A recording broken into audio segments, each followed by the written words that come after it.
Assalamualaikum sahabat UMV, kembali lagi dengan konten inspiratif dan menarik dari Al-Quran Braille Official. Dengan subscribe, like, komen, dan share konten inspiratif dari Al-Quran Braille Official, sahabat telah ikut berkontribusi dalam program pemberantasan buta huruf Al-Quran Braille. Mari kita simak video berikut ini. Assalamualaikum warahmatullahi wabarakatuh. Selamat bergabung lagi sahabat UMV di podcast Membuka Mata Hati. Kesempatan ini kita akan membahas tentang antara insecure dan bersyukur. Masya Allah, di judul yang di hari ini kita bahas ini, kita sudah bersama dengan sosok inspiratif, yaitu Teh Wiwin Widaningsih. Assalamualaikum Teteh. Waalaikumsalam warahmatullahi wabarakatuh. Gimana perjalanan dari rumah ke sini, lancar? Alhamdulillah lancar. Alhamdulillah ya Teh ya. Nah Teteh, untuk hari ini kita akan ada bahasan nih antara insecure dan bersyukur. Wah, menarik ya Teh. Menarik banget ya. Ini karena memang bahasan insecure dan bersyukur ini kadang sering kali terlupakan sama kita yang masih muda gitu. Iya, betul. Betul kan? Iya. Kadang kita lebih banyak insecure gitu kan daripada bersyukurnya. Betul. Nah, kalau boleh tahu sekarang Teteh aktivitasnya tuh apa aja Teh? Aktivitasnya ya kerja di sini, validasi teman-teman tunanetra yang mengajukan Al-Quran Braille gitu. Ya. Sama ada juga beberapa pembinaan di sini. Ya. Jadi saya juga kadang ngajarin bapak-bapak ibu-ibu yang belajar Al-Quran Braille di kantor gitu Teh. Di kantor ya. Terus pernah nggak Teh menghadapi tantangan gitu dalam bekerja itu, pernah nggak? Tantangan pernah Teh.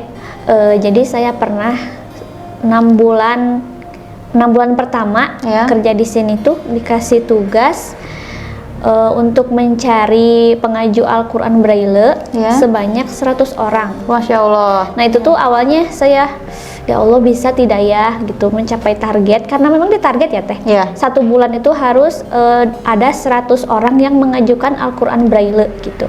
Nah, itu saya sempat bingung, sempat tidak percaya diri ya Teh, Iya. insecure banget, ya Allah bisa tidak ya gitu. Nah kemudian saya tuh bikin broadcast gitu Teh, pengumuman bagi teman-teman yang mau mengajukan Al-Quran Braille untuk menghubungi nomor saya. Alhamdulillah tuh Teh, bulan terakhir tuh udah mencapai 110. Masya Allah, berarti lebih dari target ya Teh ya? Iya, lebih dari target. Lebih target, alhamdulillah. Awalnya sempat nggak yakin tuh. Iya.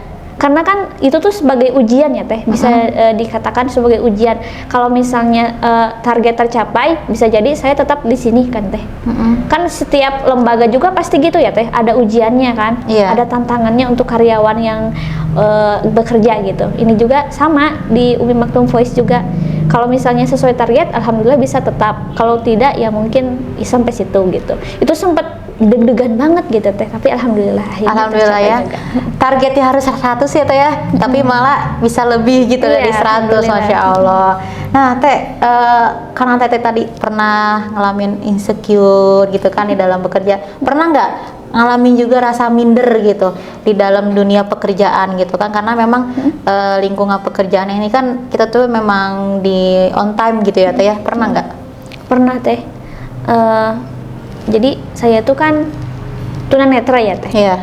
Di sini kan karyawan di sini kan mayoritasnya awas. Itu kadang saya bingung gimana ya cara beradaptasinya dengan mereka, teman-teman yang melihat, bisa tidak ya. Terus dunia kerja tuh seperti apa sih? Karena kan saya baru pertama kali ya Teh. Iya. Kalau dulu di asrama ya nggak ada tantangannya, nggak ada target. Maksudnya nggak ada kayak misalnya dikejar deadline-nya gitu ya Teh. Misalnya sekarang harus selesai nih, minggu depan harus selesai kayak gitu kan, nggak ada target kayak gitu ya Teh. Yeah. Jadi sempat deg-degan juga tuh, bisa nggak ya gitu menyesuaikan diri di dunia kerja, karena kan baru sekarang gitu. Terus teman-temannya juga banyaknya yang melihat gitu. Yeah, Tapi Masya alhamdulillah Allah. bisa sih, kita bisa. Ya saya juga Insya Allah akan selalu tetap berusaha untuk beradaptasi sih dengan teman-teman juga gitu. Teman-teman juga alhamdulillah semuanya baik-baik, semuanya juga ngasih ngasih pengarahan sih, karena ke yang baru-baru gitu. Jadi biar kitanya juga lebih bisa menyesuaikan diri. Ya, betul Teh. Alhamdulillahnya tuh memang rekan-rekan kerjanya juga saling bersinergi gitu ya. Jadi iya, saling kompak gitu. Iya. Jadi apapun pekerjaannya itu memang benar-benar dipikul dan kalau kita mau dirajut sama-sama gitu ya. Karena kita kan satu tim ya Teh. Iya gitu ya. Namanya Meskipun beda divisi misalkan antara program dan media misalkan, tapi tetap kan ada kerjasama juga gitu. Betul, karena memang itu sih Teh yang jadi pondasi awal dari sebuah pekerjaan yang nyaman gitu, yang enak itu memang dari pertama itu dari rekan-rekan kerja yang memang saling solid gitu ya. Meskipun kita berbeda ya Teh, misalnya Teteh melihat Septi melihat, Teh Intan melihat, saya tidak. Ya yang penting saya sebagai yang tunanetra tuh banyak nanya, Teh misalkan Teh kerudung saya udah lurus belum, Teh ininya udah ini belum. Nanti teman-teman juga ngasih tahu, atau misalnya Teh kalau ada apa-apa kasih tahu aja kayak gitu. Jadi mereka juga biar tidak segan ya Teh, gitu ngasih taunya. Gitu. Ya, berarti bener-bener memang kita tuh saling kompak gitu ya Teh ya, insya Allah ya Teh ya. Nah Teteh, apa sih yang memotivasi Teteh gitu kan, yang mendorong Teteh ingin sekali bekerja di Umi Maktoum Voice ini? Ya yang pertama pengen mengembangkan bakat aja Teh, mengembangkan potensi aja gitu. Pengen menjadi lebih baik, terus juga pengen belajar berbagi lah, maksudnya tuh sebagai medianya kan UMP ya, jadi saya juga pengen tahu belajar gimana sih cara prosesnya membagikan Al-Quran Braille kepada teman-teman tunanetra gitu. Ternyata prosesnya tuh tidak mudah juga Teh, karena kan satu pengaju aja itu tuh mesti ditelepon dulu, mesti benar-benar dipastikan gitu kan, itu tidak gampang ya Teh gitu. Terus karena saya tahu UMP itu dari dulu ya Teh, dari saya SMA banyak yang sudah diumrohkan gitu, jadi mudah-mudahan saya masuk sini suatu saat ada rezekinya untuk umroh gitu sih. Nah, aku tuh udah beberapa kali dapat message ini pesan gitu dari media sosial yang memang isinya itu ada broadcast hoax broadcast hoax ini tentang pendistribusian Al-Quran Braille Teh, seperti ini ya. Aku bacakan. Assalamualaikum warahmatullahi wabarakatuh. Barangkali ada yang info perorangan atau yayasan komunitas penyandang tunanetra yang membutuhkan Al-Quran Braille ada lumayan banyak dan perlu disalurkan secara gratis. Tidak ada batasan usia gitu. Nah, Teteh melihat hoax broadcast ini tuh apa tanggapan Teteh tentang berita ini tuh? Iya. Menurut saya tidak mungkin. Itu sepertinya tidak mungkin benar ya Teh. Pasti itu berita yang hoax lah, atau bisa dikatakan berita bohong ya Teh. Karena Al-Quran Braille kan besar. Terus ada banyak Al-Quran Braille yang perlu didistribusikan, sepertinya nggak mungkin Teh. Karena kan tempatnya juga harus besar ya Teh, memakan tempat yang luas gitu. Nggak mungkin lah kalau sebanyak itu, misalkan sampai berapa misalkan 100 Al-Quran disimpan gitu untuk didistribusikan, sepertinya tidak mungkin Teh. Itu yang pertama. Kemudian yang kedua, kalau misalnya sebanyak itu pasti tidak akan tepat sasaran Teh. Kalau misalnya dibagi-bagikan nih ke lembaga atau ke siapapun yang membutuhkan, itu tidak akan efektif lah, tidak akan tepat sasaran Teh. Mestinya kan divalidasi dulu, sudah bisa baca atau belum, kalaupun belum ada pembinaan dulu, seperti itu Teh. Betul ya Teh ya. Ditambah lagi mungkin kalau misalnya pendistribusian Al-Quran Braille ini tuh memakan jasa pengiriman itu lebih besar ya Teh ya, karena kan mungkin tadi butuh ruang yang lebih banyak gitu. Mungkin beratnya juga kan sampai hampir 25 kg. Sedangkan untuk sekarang jasa pengiriman itu 1 kilo itu ya ada sekitar berapa 20.000 atau 30.000, apalagi gitu ya Teh ya, 25 kg mungkin bisa sampai ratusan ribu gitu, apalagi belum sampai ke luar pulau gitu ya. Nah, dan Umi Maktoum Voice kan tidak pernah ya Teh menyebarkan broadcast yang seperti itu gitu. Kalaupun misalnya ada yang mau mengajukan, merekanya yang mengajukan ke kita gitu, baru nanti kita telepon, kita pastikan apakah mereka membutuhkan Al-Quran Braille, kemudian sudah bisa membaca Al-Quran Braille atau belum. Kalau belum, insya Allah nanti diadakan juga pembinaan di tempat mereka masing-masing gitu Teh. Ya, Masya Allah. Berarti kalau misalnya teman-teman tunanetra yang saat ini nonton podcast kita nih Teh, ingin mengajukan Al-Quran Braille, bisa kemana Teh cara mengajukannya Teh? Boleh komen di channel YouTube Al-Quran Braille Official, boleh mengunjungi Instagramnya di @ummimaktumvoice, boleh juga menghubungi telepon atau WhatsApp ke nomor 0225228552. Oh, jadi buat sahabat-sahabat UMV yang saat ini sedang membutuhkan Al-Quran Braille berarti bisa mengajukan ke Umi Maktum Voice dengan cara seperti tadi ya Teh ya, bisa pakai nomor telepon di 022-522-8552. Itu udah ada WA ya Teh ya? Udah ada WA. Udah ada WA-nya. Nah, membahas tadi sudah Al-Quran Braille Teh, terus membahas tadi tentang insecure dan rasa bersyukur. Teteh bekerja di UMV gitu kan.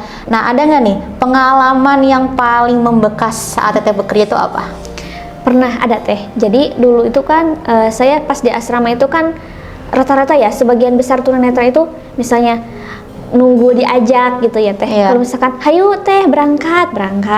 Kalau misalnya tunggu kayak gitu ya Teh. Jadi nggak belajar mengajak atau mengkoordinasikan kan gitu.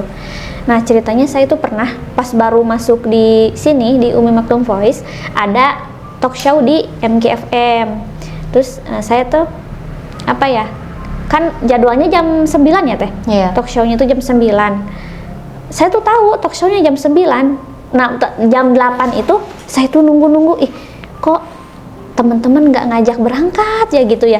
Nunggu aja. Nah, sampai jam setengah 9. Nah, kemudian Bapak pimpinan datang, "Kenapa kamu belum berangkat?"